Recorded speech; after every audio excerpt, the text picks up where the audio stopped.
చేయొచ్చు. కానీ అలా చేయకుండా మహిళలకు ప్రాతినిధ్యం కల్పించకుండా ఈ రోజు దాన్ని 2027 అమలు చేస్తామని చెప్పి జనాభా లెక్కలు చూసిన తర్వాత దాంతో అమలు చేస్తామని చెప్పి దరఖాస్తు పెట్టి ఈ రోజు మహిళల పట్ల చిత్తశుద్ధి లేకుండా ఈ రోజు ఈ బిల్లుని ముందుకు తీసుకొచ్చి దేశంలో ఈ రోజు ఒక అయోమయాన్ని నడుపుతున్నటువంటి పరిస్థితి ఈ రోజు ఉంది.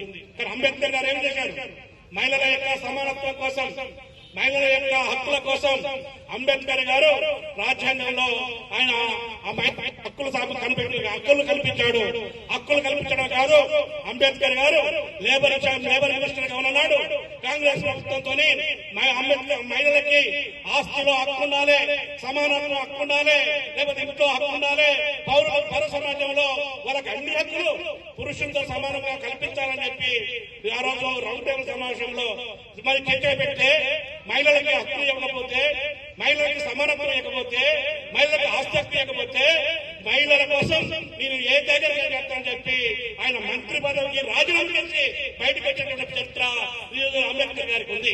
అంటే ఈరోజు మహిళలని ఒక ఓటు బ్యాంక్ చూస్తున్నారు, ఓట్లు వేసేటువంటి యంత్రాలను చూస్తున్నారు. ఈరోజు మహిళల మీద దాడులు జరుగుతున్నాయి, మహిళల మీద దౌర్జన్యాలు జరుగుతున్నాయి, మహిళల మీద హత్యలు జరుగుతున్నాయి. మహిళలకి రక్షణ లేకుండా పోయింది ఈ దేశంలో. కానీ మన అంబేద్కర్ గారు లేకపోతే పూలే గారు మహిళల యొక్క హక్కుల కోసం నిలబడ్డారు, కలబడ్డారు. ఈరోజు పూలేకి అంబేద్కర్ గారి యొక్క ఆశయాలకి బీజేపీ, ఆర్ఎస్ఎస్ మతోన్మాదులు ఈరోజు తూట్లు పట్టేటువంటి చర్యలకు కోరుకుంటున్నారు. ఇది అంబేద్కర్ గారి యొక్క ఆశయాలకి భిన్నంగా వర్గాలు ఈరోజు కుట్రలు పడుతున్నారు. ఒక దేశంలో బిల్కిస్ బాను అనేటువంటి ఒక మహిళ మీద అత్యాచారం చేస్తే జైలుకు పంపితే వాళ్ళకు క్షమాభిక్ష పెట్టి జైలు ఇచ్చేటువంటి అత్యాచారానికి పడిపడినటువంటి వాళ్ళకి పూలదండలేసి ఊరేగించేటువంటి స్థితి ఈ రోజు బీజేపీ పాలన కొనసాగుతుంది. అంతేకాదు ఈరోజు ఆధునిక సమాజం, ఒకప్పుడు మనం చేతి వృత్తులతో పనిచేశాం, యంత్రాలు వచ్చాయి, యంత్రాల తర్వాత పెద్ద పెద్ద భారీ ఆపరేషన్లు వచ్చాయి, కంప్యూటర్ తర్వాత సిఎన్సీ మిషన్లు వచ్చాయి, సిఎన్సీ మిషన్ తర్వాత రోబోలు వచ్చాయి, రోబోలు వచ్చిన తర్వాత ఈరోజు ఏఐ వచ్చింది. పరిజ్ఞానం బాగా పెరిగింది, విజ్ఞానం బాగా పెరిగింది. ఈ రోజు చెప్తా ఉన్నారు కులం ఎక్కడ ఉంది, రైతు సమాజం అంటున్నారు, కులం అడ్డగోడ కూల్చాలని చెప్తున్నారు, కులం ఎక్కడ ఉందని చెప్తున్నారు. కులం ఎక్కడ లేదు, ఎందెందు వెతికినా అందెందు లేదు. కులం అనేది ఈ రోజు భారతదేశాన్ని పట్టి పీడిస్తున్నటువంటి ఒక పిచాచి.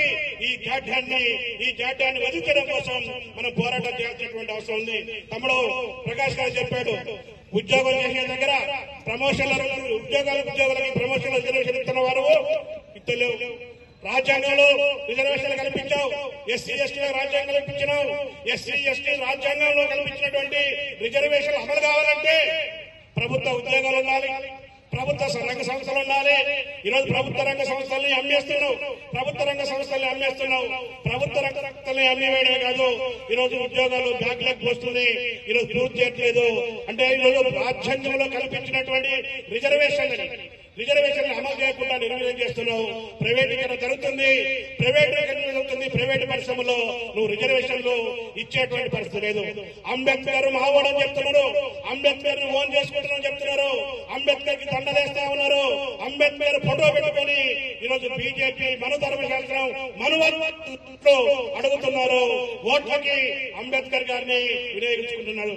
కానీ ఈరోజు ఈ భారతదేశానికి రాజ్యాంగం పనికిరాదని, రాజ్యాంగంలో ఉన్నటువంటి సారానంతా కూడా నిస్సారం చేయడానికి కోసం ఇప్పటి వరకు భారత రాజ్యాంగం అమల్లోకి వచ్చిన కానించి ఇప్పటి వరకు 131 సార్లు అంబేద్కర్ రాసినటువంటి రాజ్యాంగానికి సవరణ తీసుకొచ్చారు. అంటే ఆ రాజ్యాంగంలో ఉండేది, ఆ రాజ్యాంగంలో ఉన్నటువంటి కీలకమైనటువంటి అంశాలని నిర్వీర్యం చేస్తూ 131 సార్లు బాబాసాహెబ్ అంబేద్కర్ రాసినటువంటి రాజ్యాంగాన్ని సవరణ చేశారు. ఇప్పుడు అంటున్నారు ఈ భారతదేశానికి ఈ యొక్క రాజ్యాంగం చెప్తున్నారు. ఈ భారతదేశానికి ఏమి పనికొస్తుందంటే ఈ భారతదేశానికి మను ధర్మశాస్త్రం పనికొస్తుంది, మను ధర్మశాస్త్రమే భారత రాజ్యాంగం అని చెప్తున్నారు. ఈరోజు చెప్తున్నాను, మను ధర్మశాస్త్రం ఏనాటి కాలం ఉంది, క్రీస్తు పూర్వం 200 సంవత్సరాల క్రితం మన ధర్మశాస్త్రం ఏమి చెప్పింది?